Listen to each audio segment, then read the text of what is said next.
Nous allons voir aujourd'hui le Setup IO. C'est le Setup qui est accessible par le menu Display Setup IO. Et c'est le Setup où on règle les paramètres d'entrée-sortie de Daylight. Alors entrée-sortie, ça veut dire DMX, MIDI, OSC pour avoir une télécommande sur le téléphone. On y accède donc par le menu Display Setup IO. Il s'ouvre tout d'abord sur plusieurs onglets. On retrouve plusieurs onglets ici. Le premier, c'est DMX Utility. Ici, vous pouvez régler le débit du DMX de Daylight. Alors, j'ai mis 33 parce que la grand-mât fait du 33 paquets par seconde. Notez bien que ici, vous pouvez le régler, mais si sur votre boîtier USB ou Ethernet, vous ne réglez pas le même débit, ça ne sert à rien. Par contre, il y a des interfaces Wi-Fi DMX qui demandent un débit assez faible du DMX, et c'est par ici que vous pouvez le régler. Ici, vous pouvez faire du mapping d'univers DMX euh, par le protocole E1.31. En fait, c'est le protocole S Streaming ACN, pardon. Là, vous avez les univers de Daylight, et si le régisseur de la salle qui vous accueille vous dit, bon ben voilà, toi, ton espace de travail, enfin ta salle, tu vas utiliser les univers à partir de 1000, donc les univers 1000, 1001, 1002, 1003. Pour pouvoir y accéder, vous devrez rentrer ici. J'ai cliqué sur la case, inscrire 1000, je valide par entrée. Et du coup, le premier univers DMX de Daylight sera transformé en l'univers 1000. Voilà, aussi simple que ça. Là, je vais remettre 1. Ici, vous pouvez rendre actifs les 16 univers de Daylight. Alors, il y a 16 univers quand on va utiliser le protocole Streaming ACN ou E1.31. En USB, c'est écrit ici, vous pourrez n'avoir que 2 univers. En ArtNet, c'est un protocole Ethernet DMX, vous pourrez en avoir 4 univers. Et en Streaming ACN ou E1.31, vous pourrez en avoir 16. Donc, pour les activer, les univers de Daylight, il suffit tout simplement de cocher ici. Moi, je vous conseille de ne cocher que ce que vous avez utilisé, que ce que vous utilisez, pour, encore une fois, laisser des cycles de calcul du processeur disponibles. Voilà pour le DMX Utility. On va voir maintenant l'USB DMX. Alors, je vais brancher une interface USB DMX. Si j'arrive à le faire. Hop, voilà. Et vous avez vu, automatiquement, sur les macOS en tout cas, dès que vous branchez une interface USB DMX, le serveur se met sur On. Et ici, dans la fenêtre principale, vous avez vu que le Daylight me dit bien que le boîtier NTEC, en l'occurrence, est branché. Je peux l'éteindre en cliquant dessus ou le réallumer en cliquant dessus. Ça, c'était pour quand on veut sortir du DMX, envoyer du DMX, il n'y a rien de spécial à faire. Vous voyez, il suffit juste d'appuyer sur le bouton On-Off. Quand on veut recevoir du DMX, c'est ici qu'on va pouvoir dire si le premier port du boîtier DMX est en input ou si le deuxième port du boîtier DMX est en input. Il y a des boîtiers DMX qui ont deux ports USB qui permettent de sortir deux univers DMX. Mais ici, juste par ce simple switch, vous pouvez décider que le premier sert à recevoir du DMX et le deuxième à en envoyer. Ou alors, en cliquant comme ça, que le premier, vu qu'il n'est pas coché ici, sert à envoyer du DMX et que le deuxième va servir à en recevoir. Tout le reste, c'est des options quand on reçoit du DMX, justement. Moi, je me sers de l'input DMX pour pouvoir brancher une console externe pour avoir accès à plus de faders que mon boîtier MIDI. Voilà, rien d'autre pour l'USB. Ici, le net DMX nous permet de choisir si on utilise le protocole Streaming ACN pour sortir du DMX ou le protocole ArtNet pour sortir du DMX. Franchement, maintenant, moi je vous conseille d'utiliser le Streaming ACN. Il est très simple et utilisé de partout, quoi. Donc, je choisis Streaming ACN. Comme pour l'USB, DMX c'est un serveur, donc il convient de le mettre sur On. Et voilà. C'est ici, dans la partie Send, qu'on va régler la carte réseau utilisée pour envoyer du DMX.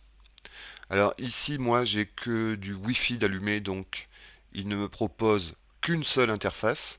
Si j'avais un boîtier Ethernet DMX branché sur la carte physique de l'ordinateur, il y aurait une autre adresse IP qui apparaîtrait.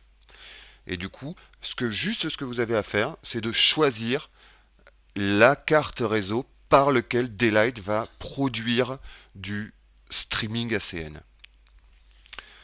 Localhost, ici, c'est quand vous voulez faire de la communication DMX entre deux logiciels sur le même ordinateur. Localhost, ça veut dire sur le même ordinateur. Voilà. Ici, c'est la partie qu'on règle pour recevoir du DMX. Alors, si je choisis que le... Vous voyez, j'ai mes 16 univers.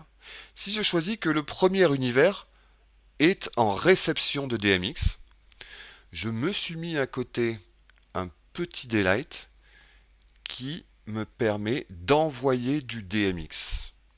Sur l'autre daylight qui est sur un PC, j'envoie du DMX en streaming ACN par la borne, le routeur de ma maison, quoi, de mon appart. Euh, et ici, Daylight reçoit le streaming ACN sur le premier univers. Et du coup, c'est depuis le PC qui est à côté de moi, vous ne le voyez pas, mais faut me croire, que je pilote les circuits de cet ordinateur. Ça va nous permettre notamment de voir le bypass level encore mechanism. Alors, si par exemple, depuis cet ordinateur-là, je monte le 3, je vais dire à 55. Voilà.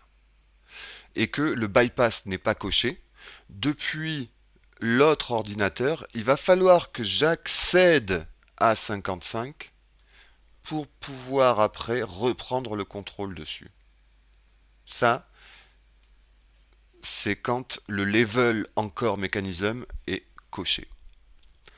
Pour si je veux contrôler directement sans avoir à accéder au niveau du circuit, là je vais le remettre à 55, je vais cocher ici le bypass. Dès que je vais monter le niveau du 3 sur l'autre ordinateur, eh ben, il va prendre la main dessus. Donc ça, c'est le bypass. Ensuite, par cette option, j'ai le choix de régler l'entrée DMX vers les circuits. Donc vous voyez, là, je contrôle les circuits. Ou alors vers les submasters. Le cas échéant, quand je monte le circuit 1 sur mon autre ordinateur, ça monte le submaster 1. Voilà. Quand j'ai réglé les incoming data, donc le DMX qui rentre sur les circuits, j'ai le choix de les faire passer par un submaster virtuel. Alors ça, qu'est-ce que ça veut dire? Ça veut dire que... alors attendez, je vais me mettre comme ça. Vous voyez là, le submaster virtuel n'est pas coché. C'est-à-dire que je pilote directement les circuits depuis l'autre ordinateur. Mais si je fais un Go, vu que en préparation il y avait une mémoire 0 également, j'ai fait mon Go, donc il m'a supprimé, il m'a remis à 0 les circuits qui venaient de l'autre ordinateur. Par contre, si je passe par un submaster virtuel, toutes les données qui viennent de l'autre ordinateur vont passer par un submaster. Et du fait qu'ils passent par un submaster, même si j'envoie mes Go, ils ne bougent pas. Ça, c'est très très très très très pratique. Ici, on n'a pas encore vu les submasters, mais il y a les mêmes réglages que sur un submaster réel. Et j'ai même un niveau de restitution qui me permet d'ajuster l'entrée DMX. Je peux également choisir une autre couleur. On va se mettre en... Bon, là, on n'y voit rien, mais... Enfin, c'est pour l'exemple, quoi. Alors, Floral White, non, parce que c'est le même. Bon, enfin bref, vous avez compris. Ça, c'est une bonne option, le virtual, le submaster virtuel. Vous retrouvez du submaster virtuel aussi pour l'USB, pour quand vous rentrez du DMX par l'USB. C'est la même chose. Et au passage, je ne sais pas si vous remarquez, mais je peux recevoir ou sortir du DMX par l'USB en même temps que je reçois ou que je sors du DMX par le streaming ACN. Voilà, sympa. L'Artnet, assez désuet maintenant en 2020, donc on va pas le voir. Le MIDI. Alors je clique sur la case MIDI. MIDI c'est un serveur, pareil, donc il faut que je le mette sur on. Laissez-moi brancher juste ma BCF. Hop, voilà, ça y est. Donc j'ai branché mon contrôleur MIDI. Ici, il n'apparaît pas. Donc je vais cliquer sur le Who's Online qui va regarder sur les ports USB, en l'occurrence de mon ordinateur, quelles interfaces MIDI sont disponibles. Il me trouve là BCF 2000. Je vais l'activer. Je clique sur On, enfin sur Available ici. Et quand je vais monter, là je tourne un rotatif de ma BCF. Je vois bien dans le SPI que j'ai les valeurs qui rentrent. Voilà.